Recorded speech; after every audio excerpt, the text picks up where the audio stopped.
All right. Hi, everyone. Welcome to the next video. Next problem we're going to do is number 5 from the homework. And I actually misread it.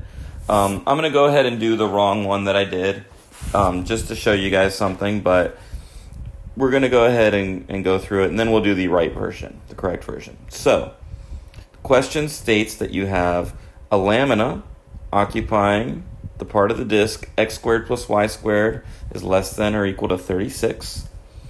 In the first quadrant, find its center and mass if the density is proportional to its distance from the center. I actually misread that, and I'll show you guys how I realized that and what was going on.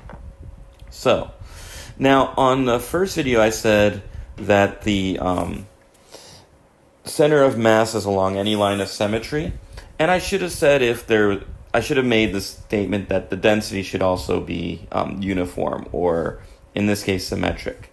So in this case, since our density being proportional to the distance from the center, that means that rho is some constant times the distance from the center. Okay, and distance from the center is, of course, square root of x squared plus y squared. So we're still going to get a symmetric answer here because the density is symmetric in x and y. Okay, and the region has a symmetry in x and y. Let's start with our mass, just right over here. Okay, so our mass is the integral of the density. Okay, I'm going to find that it's easier to do this in polar coordinates. So, if I do it in polar coordinates, that's just k times r. Okay, so integral from 0 to pi over 2, that's this angle all the way to here, right? 0 to 6, that's from here to 6. The density. Now, dA, when you're in polar coordinates, remember you have that r term with a d theta on there.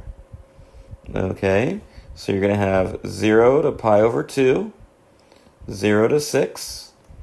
The two r's multiply, kr squared, dr d theta.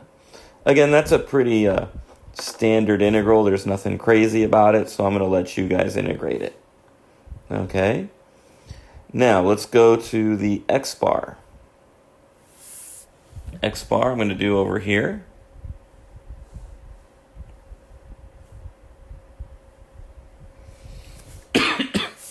So x bar, remember x bar should have the x in there. So x bar is x times rho dA divided by the m, which our m we found over here, or we will find over there.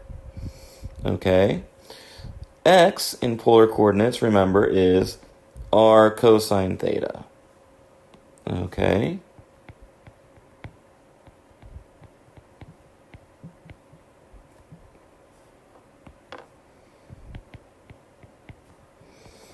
X is r cosine theta. Our rho was k times r. And our dA is r dr d theta. All right. 0 to pi over 2, here's our mass that we had before. Now, one thing that I want you to notice is that the k's actually cancel. The k is just a constant, so you can divide it out. You can bring it outside the integral and cancel them.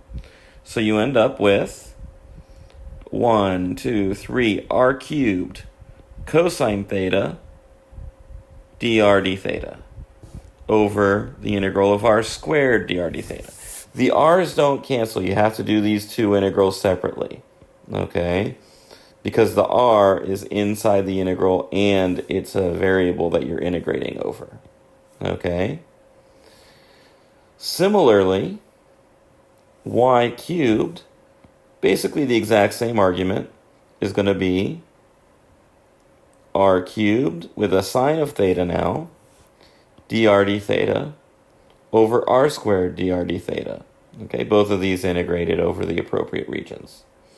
So what tipped me off is I was thinking about symmetry, and I said, well, yeah, x should equal y. And then I looked at the answer in the WebAssign, and x did not equal y, so I realized there was something wrong. And what was wrong was that I had the question written down wrong. This was wrong. Okay? So I'll go through the correct answer, or the correct problem, in the next video.